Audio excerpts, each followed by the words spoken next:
Welcome everyone to Cab's Clubhouse. I am Kabora, a longtime player of Star Trek Fleet Command and your instructor in these tutorials. In this segment, we'll be talking about speed crews.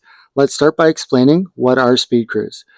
Speed crews directly affect the impulse speed of your ships, which is a measure of how fast you move from point A to point B in a system, and the base impulse speed of each ship varies. Now that we know what speed crews are, let's compare the stats between two ships that are the same in every way. For this example, I chose to compare two VDARs. In the Management Ship screen, we can go to Details and scroll down to the Utilities section. Here we can see the impulse speed of the ship without a speed crew is 234. Now, if we switch to the same ship with a speed crew, it increases to 548, which is more than a 100% increase in impulse speed.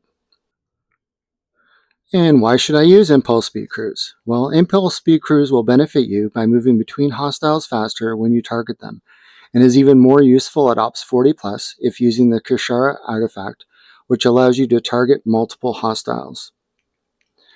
When to use the impulse speed crew? Well, you can use it when you're grinding hostiles for events and dailies, you can use it in wave defense, and it also works well on the Dauntless ship at Ops 45+ when using the Seek and Destroy ability. Now that we understand the what, why, and when, let's look at the four most used speed crews in Fleet Command. Let's start with the OG crews.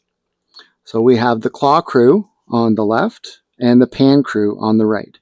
So both of which you can use any of the Synergy officers with.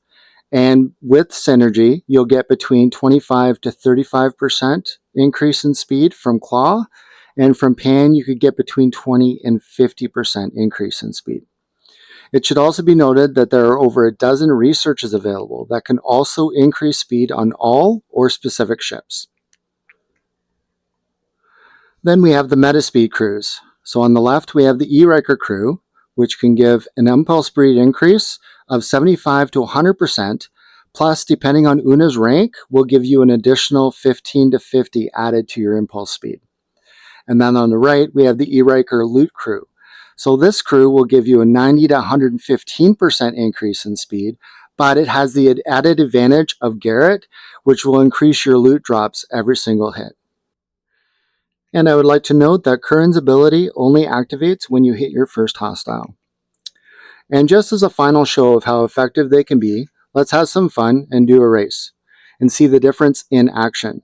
So let's start by sending from one side of the system to another our non-speed crew, and then our speed crew. And we'll see who can get there first. I'm placing bets on the speed crew. And it doesn't even look like it was a race. Well, that wraps up our tutorial on speed crews, and I will see you out there. Thanks for watching.